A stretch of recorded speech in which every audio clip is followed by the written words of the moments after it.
میں خاص طور پر جو میں متوجہ کرتا ہوں بار بار کہ ہمارے معاشرے کی سب سے بڑی خرابی حرام خوری ہے. حرام منہ کو لگ گیا ہے. رشوت کا بازار گرم ہے. کسی دفتر میں جاؤ, کوئی کام کرانا چاہو تو لوگ حرام کا منہ کھولے بیٹھے ہوئے ہیں. کوئی حیا نہیں رہی, کوئی پردہ نہیں رہا. پہلے تو کچھ پردے میں رکھ کے بات کی جاتی تھی, اب کھلم کھلا سودا ہوتا ہے. رشوت ستانی کا بازار گرم ہے. کوئی کام کرانے جاؤ, اس کا ریٹ مقرر ہے کہ وہ پہلے سرکاری افسر کے جیب میں جائے گا, حکومت کو جتنا پہنچے گا وہ پہنچے یا نہ پہنچے, لیکن سرکاری افسر کے جیب میں رشوت جائے گی ضرور, اس کے بغیر کام نہیں ہو سکتا. یہ حرام خوری جو ہمارے معاشرے کا ایک نشان بن گئی ہے, یہ وہ چیز ہے جو دعاؤں کی قبولیت سے روکتی ہے. ایک حدیث میں رسول کریم صلی اللہ علیہ وسلم نے فرمایا کہ بعد مرتبہ ایسا ہوتا ہے کہ ایک آدمی بڑا غریب جیسا, یعنی پریشان حال, گردآلود اس کا چہرہ اور سر کے بال اس کے پراگندہ, یعنی عاجزی کی ایک تصویر, اور پکارتا ہے یا رب یا رب یا رب, یعنی دعا کرتا ہے کہ یا اللہ میرا یہ کام کر دے, میرا یہ کام کر دے. حالانکہ اس ماکلو حرام, کھانا اس کا حرام ہے, ملبسو حرام, لباس اس کا حرام ہے, مشربو حرام, پینا اس کا حرام ہے. یعنی جو آمدنی کے ذرائع ہیں وہ سارے حرام ہیں. رشوت سے, سود سے, جوئے سے, کسی کا دھوکہ دے کر مال کھانے سے کی وجہ سے اس کے سارے آمدنی کے ذرائع حرام ہیں.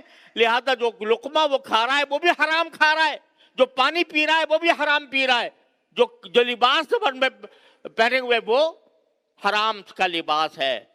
فَأَنَّا يُسْتَجَابُ لَهُ الدُّعَاء, ایسے آدمی کی دعا کیسے قبول ہوگی؟ یہ جو ذہن میں آج باتیں آتی ہیں نا کہ ہم تو بھئی دعائیں بہت کرتے ہیں, کب سے کر رہے ہیں حالات کو درست کرنے کی, اور اللہ تعالیٰ سے مانگ رہے ہیں کہ ہمارا حالات درست کر دے, مگر نہیں ہو رہے, دعائیں قبول نہیں ہو رہی. کیوں نہیں ہو رہی؟ اس لیے نہیں ہو رہی کہ حرام خوری اس معاشرے کا شعار بن گئی ہے. حرام خوری کے ایسے ایسے طریقے ایجاد کر دیے گئے ہیں جو کبھی کسی کے تصور میں نہیں آئے تھے.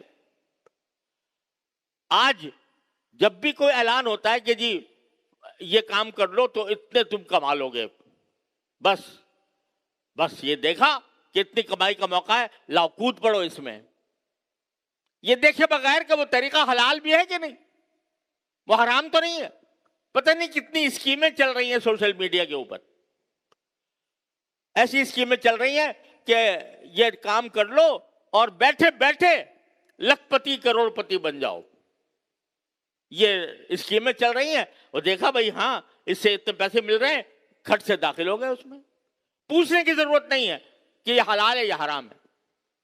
جوئے کے کاروبار کھلم کھلا ہو رہے ہیں اور اس میں لوگ مبتلا ہیں.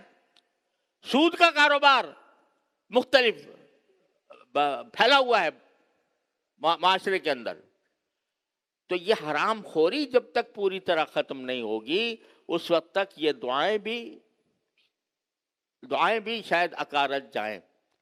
بہذا دو باتیں ہیں, انیبو لہو, انیبو الیہ, کہ اللہ کی طرف رجوع کرو, اللہ سے مانگو, لیکن ساتھ وَأَسْلِمُوا لَهُ, اس کی اطاعت کے ساتھ مانگو, اللہ تبارک و تعالیٰ کی اطاعت کے ساتھ, اس کے احکام کی پیروی کے ساتھ.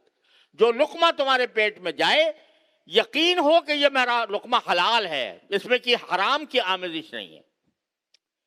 اگر مسلمان آج یہ بات کا عہد کر لیں اور حرام خوری کو ترک کر دیں, رشوت کو اپنے لیے سور کے گوشت سے زیادہ حرام سمجھیں, ناپاک سمجھیں, اور اس پر عمل کرنا شروع کر دیں تو انشاءاللہ ثم انشاءاللہ پھر دعائیں بھی قبول ہوں گی، اور اللہ نے چاہا اللہ تبارک و تعالیٰ اپنا کرم بھی فرمائیں گے۔ خلاصہ یہ ہے کہ مایوسی نہیں، مایوسی کا کوئی، مسلمان کے پاس مایوسی کا کوئی دروازہ نہیں۔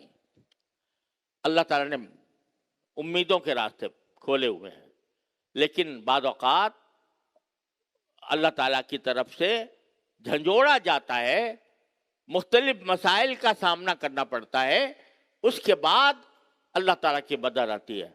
تو یہ نہ سمجھو کہ یہ کام بیکار ہو رہا ہے، فلسطین میں جو ہو رہا ہے یہ بیکار کام ہو رہا ہے۔ انشاءاللہ یہ اللہ کی رحمت سے امید رکھو کہ انشاءاللہ یہ کامیاب ہوگا، اور یہ جو طاقتیں ہیں یہ اسی طرح ذلیل ہوں گی جیسے انشاءاللہ افغانستان میں ہوئی تھی۔ اللہ تبارک و تعالیٰ اپنے فضل و کرم سے، اپنے رحمت سے اس کی توفیق عطا فرمائے۔ وآخر دعوانا ان الحمد